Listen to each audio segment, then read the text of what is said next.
will steal the race second. Well, we'll have to see how things pan out for these trios. Now, like I said earlier, by the end of the broadcast, Shai will be eating a cup of mayonnaise in Europe. So we'll have to see if that pans out for everyone.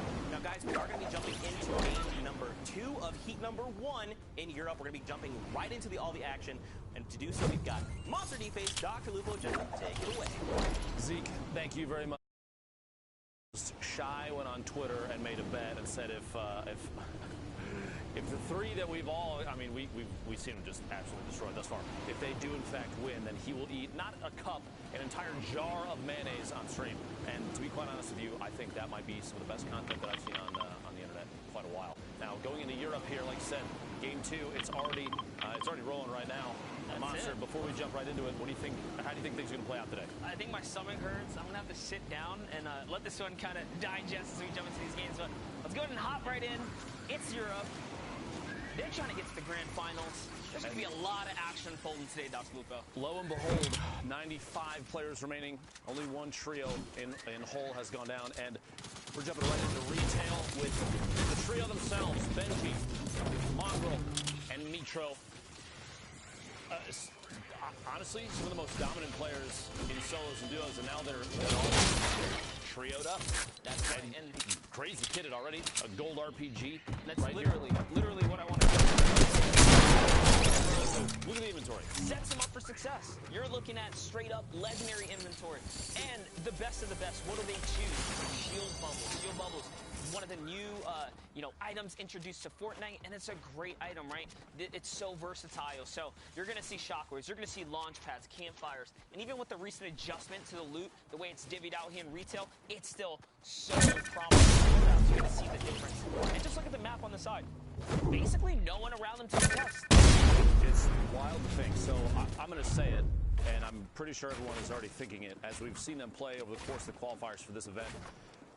If no one contests retail, or it's lightly contested, let's say somebody drops black tops and they take Resi side, or however it's split. I can tell you what that means. It means Shayo is 100% eating the mayonnaise. Eating the mayonnaise. 100% guaranteed eating the mayonnaise. In fact, production, can we get a jar of mayonnaise ready just at some point before Sunday? Because based on what we've seen thus far, we have an insane mat count across the board already. Look at the inventory. This is ridiculous. They are kitted to the teeth. 11 points already going into game 2. Game 1 must have, we'll have to take a look back. We can see exactly how that played out for them the previous round. But they're moving in. They have maybe, granted we can see on the minimap that there's nobody at Dusty Depot right now. That's a potential loot, drop spot for a trio at this point. But right now it's uncontested. You see there's builds there and there's no one around. They have free rotation in. See where the next circle ends up. Meanwhile, you're going to have teams smushed up against each other already on the movement in, fighting it out. We're looking all the way to the north side of the map, just past the block. A number of players probably dropping up there. And this is a veteran team right here. The Vic, Robabs, and Falcony been around the scene for a long while here. They're just dictating the pace of this battle here as they're trying to look for this push right now. The shield bubble's not going to be effective. He actually had to push out of it, and it's a 3v1 situation right here. Down comes the Stinker. That's going to have to push him back, and it should be a nice, easy close-in. You can see right there. But I'm zoned inside. One box left. The quick edit, the swap, lands a shot, nice trap from trap. above, dodges it. Basically no damage taken. It's a good attempt. Pretty good attempt right there. Did try to, catch the Vic off guard, but he was fast enough. Managed to kind of sneak on through. By the way, on the right side of your screen, here's the results of game 1. You see Mongrel, Mitro, Benji Fishy taking 5th place. Alblefly, Miro, and Zoe in the 1st place position up there, which means 15 points for that trio. There's the remainder of your top 10. Just a quick info blast there for you if you did not see game 1 on any of the channels that might be streaming their gameplay right now. And I love that. I love that we can see exactly where we're at with the leaderboard. That was the wrap-up of game 1, your top 10 teams coming into game 2 now. And remember, every single heat, they're going against one another. So we're going to see rivalry. The best, like that leaderboard is going to change with every single elimination, every battle. They're going against each other. With the exception, of course, once Mongrel, Mitro, and Benji take that 1st place spot. I'm just saying, they have been playing insane. That's not to say that anybody else can't potentially take that top spot. very possible. I mean, even Sky Hunter and Keysar from Solary and Lestream, and this is an excellent trio in itself. But man, just the dominant gameplay from MMB has been insane to watch. Yeah, You're on top of the hill now. Sundown put it best. It's Euro matchup here with our favorite, I guess, team to look out for. But absolutely, we'll see how the performances go here as Hunter, Sky, and Keemstar are just going to base up, kind of sit just outside of the Tilted Town. Take a look at that there. Players are setting up. They're setting the perches, the high ground.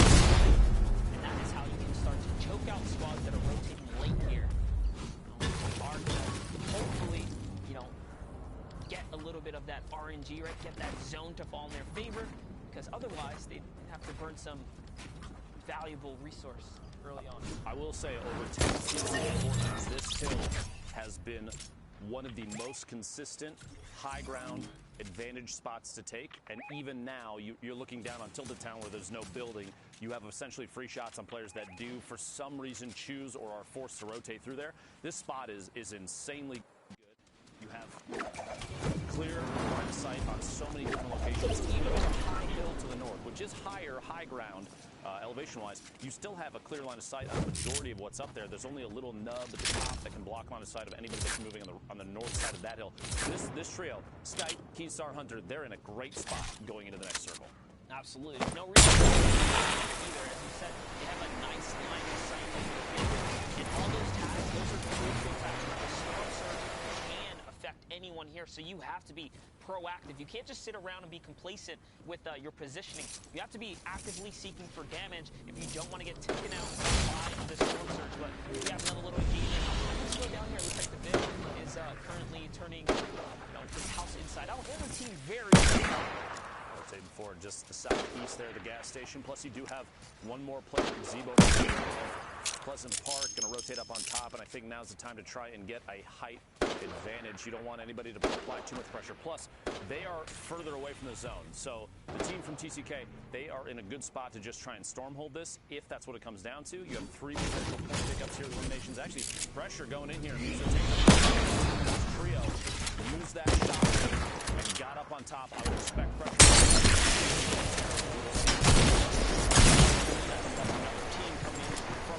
So now both the trios that we just saw on your screen right now that are fighting it out here at this northeast building in Pleasant, they're about to get stormheld by another team down that they're moving in as well. There's going to be 3 teams fighting basically in one building in a second here. Gems eliminated, a couple pickups there.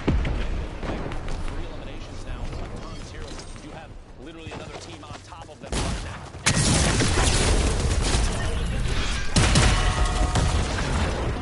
Popped up here, but now they have to force the push here. They have to defend themselves, and lucky for them, they get the tags, they get the trade, and their entire trio is still standing. This is a 3-way battle going on here, all of which is probably forced out because of storm surge now. I guarantee you this. Robab did a good job here. He's going to get shot in the back. He's the most hurt. He's actually going to shockwave through, trying to find himself a better position. He breaks away. He's got a little bit of time to himself now.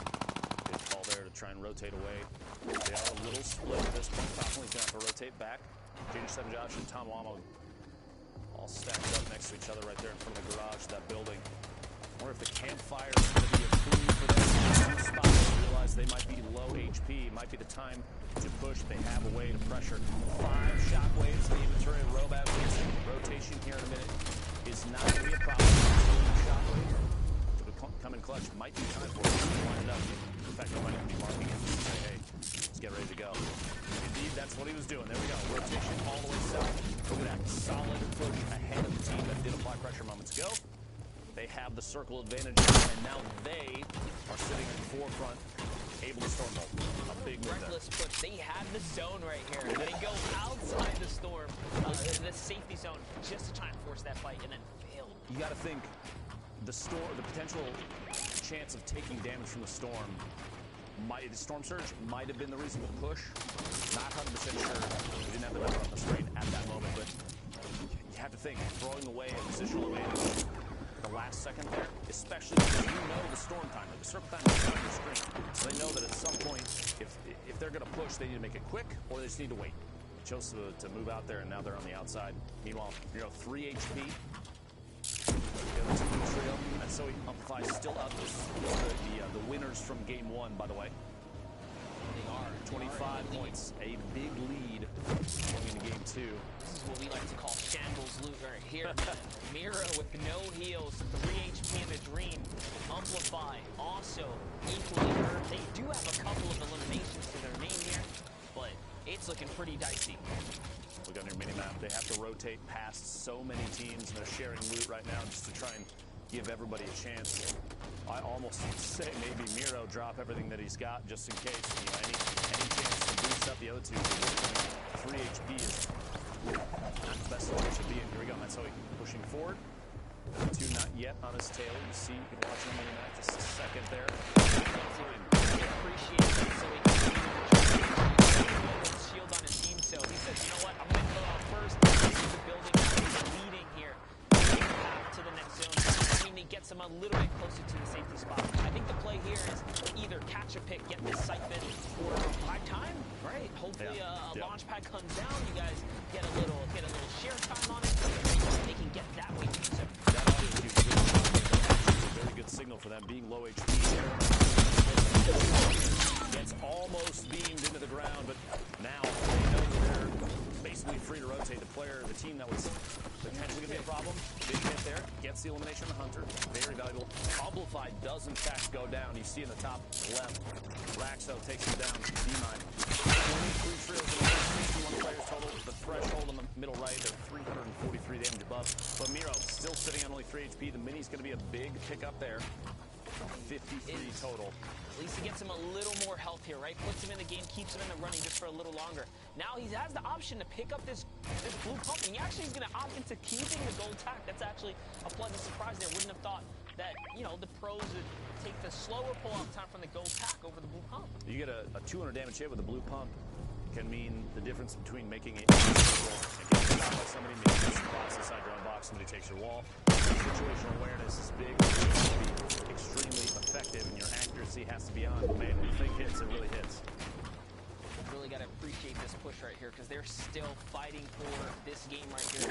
There's a minigun to the left. That hit right there is going to hurt a lot, though, because, again, the heals are so sketchy here. I think they have one more minute left to the game. Perfect time to come with the explodes right there. He's trying to break through the build. Someone's going to catch a sneak shot from behind, though.